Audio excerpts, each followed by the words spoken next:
Okay, Bismillahirrahmanirrahim. Assalamualaikum dan salam sejahtera. Bertemu lagi di channel Cikgu Muqtasim RTU. Untuk hari ini kita teruskan dalam bab 2 pembangunan produk. Kita akan teruskan dengan 2.1.4 menghasilkan lakaran produk yang hendak dibuat. Jom.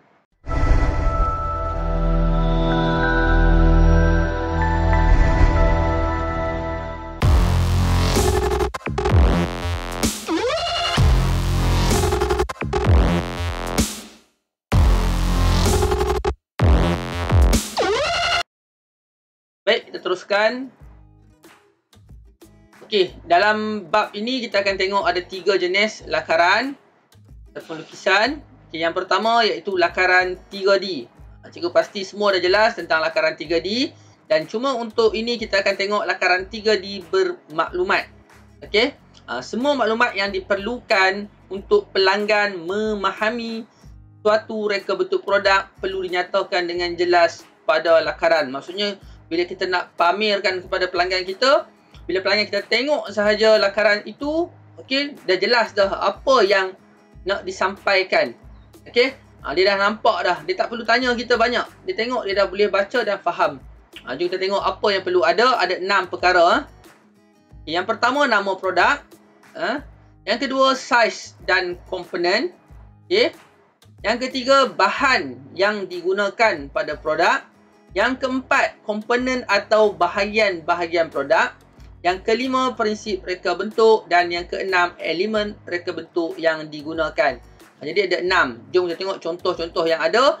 Contoh ini semua cikgu ambil daripada buku teks tingkatan 3. Okey. Okey, kalau siapa yang buka buku teks boleh rujuk muka surat 65. Kita ada contoh yang pertama ni. Okey, tengok ada nama produk pengilap kasut magic, ada senarai bahan yang digunakan, ada label, okey, tentang komponen ataupun bahagian, okey, dan ada juga dimensi, iaitu ukuran, panjang, tinggi, lebar, okey, dan juga ada prinsip reka bentuk dan elemen reka bentuk pada lakaran 3D bermaklumat untuk pengilap kasut magic ini. Okey. Kita tengok pula yang kedua. Contoh yang kedua, kalau tengok buku teks muka surat 66, sama juga kalau kita tengok. Okey. Ada nama produk, ada senarai, label, bahagian-bahagian ataupun komponen. Okey, ada dimensi, iaitu ukuran, tinggi, lebar, panjang. Ada prinsip, elemen reka bentuk dan juga ada senarai bahan. Okey. Yang ketiga pun sama sahaja. Dan kalau nak belajar tentang lakaran 3D ni, okey, sebaiknya boleh rujuk ke pakar untuk RBT di Malaysia ni iaitu Senaden. Boleh tengok dekat atas ni, boleh klik. Siapa yang tengok menggunakan YouTube akan nampaklah ada link bahagian atas tu. Ataupun kita panggil kad, boleh klik untuk ke channel Cikgu Naden untuk tengok ada banyak perkongsian berkaitan dengan menghasilkan lakaran 3D ni. Okey. Okey, seterusnya ialah lakaran ceraian. Cerai maksudnya berpisah-pisah. Okey. Lakaran ceraian ialah lakaran yang menunjukkan hubungan antara setiap komponen atau bahagian pada suatu reka bentuk produk. Fungsi lakaran ceraian, okey, apa fungsi dia? Kenapa kita buat lakaran ceraian? Dah ada dah lakaran 3D maklumat. Kenapa kita buat lagi lakaran ceraian? Okey, supaya menunjukkan urutan pemasangan komponen-komponen pada reka bentuk produk, menggambarkan rupa sebenar reka bentuk produk, menunjukkan kedudukan komponen-komponen pada reka bentuk produk, menunjukkan hubungan antara komponen-komponen pada reka bentuk produk, menunjukkan urutan untuk mencantum reka bentuk produk yang mempunyai lebih daripada satu bahagian, memudahkan proses pembuatan dan penyelenggaraan reka bentuk produk. Jadi ada banyak kat sini ya. Antaranya kalau tengok ialah tadi tu memudahkan proses pembuatan dan penyelenggaraan reka bentuk produk. Kan kalau kita beli apa-apa produk, okey, kadang kita tengok ada dalam tu ada dipanggil manual pengguna.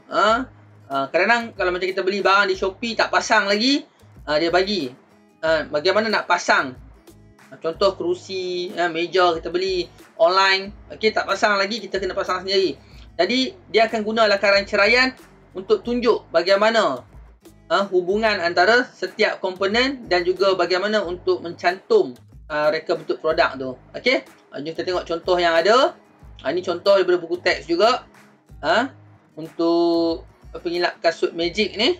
Jadi nampak dia ceraikan bahagian atas, bahagian tengah dengan bahagian bawah. Ni bahagian atas ni. Okey. Apa yang ada.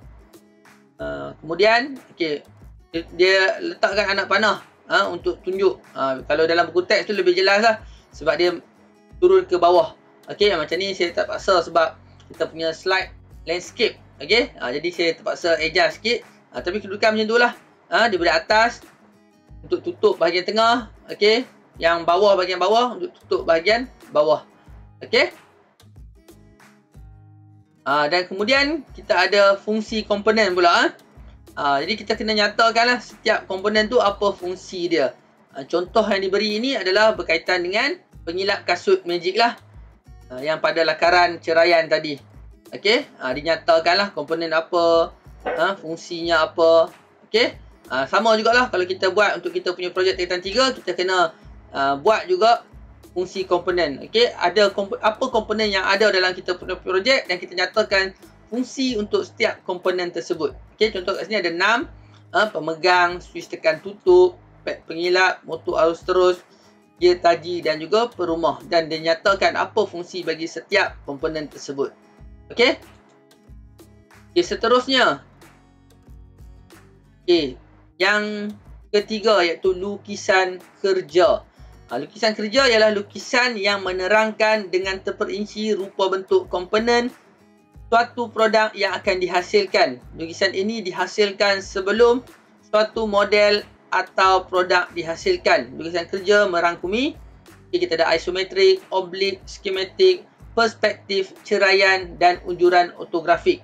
Cikgu pun pasti semua dah jelas dah beza antara lukisan dengan lakaran. Contoh kat sini, lukisan isometrik. Yang ni semua kita dah belajar dah sebelum ni. Kita ulang semula sajalah. Okey. Lukisan isometrik ialah lukisan pictorial yang dapat memberikan maklumat dan gambaran objek dengan lebih jelas. Lukisan isometrik dapat menunjukkan bentuk suatu objek dalam 3D melalui pandangan atas, pandangan hadapan dan juga pandangan sisi. Dan kita ingat lukisan isometrik ni mudah saja kita nak ingat. Dia punya sudut, okey, 30 darjah sebelah kiri, 30 darjah sebelah kanan. Okey. Ini contoh isometrik, lukisan 3D. Kemudian kita ada skematik. Skematik ni biasanya untuk kita elektronik, menunjukkan kedudukan komponen elektronik dalam bentuk simbol. Simbol dalam lukisan skematik membantu pereka bentuk memilih komponen elektronik yang betul semasa menghasilkan produk. Lukisan skematik membolehkan pemasangan komponen elektronik dilakukan dengan lebih mudah dan tepat. Jadi ini fokus utama adalah untuk elektronik. Jadi kalau produk yang kita hasilkan ada menggunakan komponen elektronik, jadi kita kena pastikan ada juga kita sertakan lukisan skematik. Biasanya kalau kita beli komponen tu yang untuk dipasang, biasanya didatangkan bersama lukisan skematik. Kita cuma lukis semula ataupun kita scan sahaja semula lukisan tersebut. Okey? Dan kalau kita nak belajar lebih lanjut lagi, kita kena masuk di peringkat yang lebih lagi lah. Contohnya tingkatan 4, kita ambil bidang elektronik di college vocational ataupun di sekolah teknik. Okey?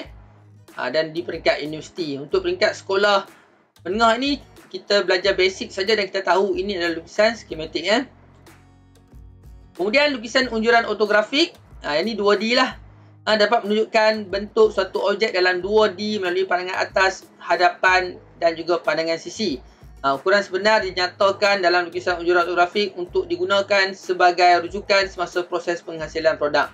Jadi ini juga lukisan yang sangat penting supaya kita nampak dengan lebih jelas setiap bahagian.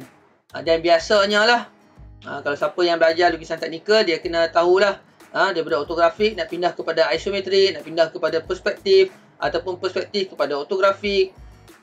osiometri kepada ortografik. Okey, semuanya boleh dilakukan, tapi kita kena belajar dululah. Dan untuk peringkat sekolah ni kita belajar yang basic sahaja dulu. Okey, untuk menengah rendah. Okey, itu sahaja untuk bab 2.1.4. Kita jumpa lagi di 2.1.5 pada masa akan datang, dan jangan lupa untuk tekan subscribe. Okey, itu saja. Assalamualaikum. Bye bye.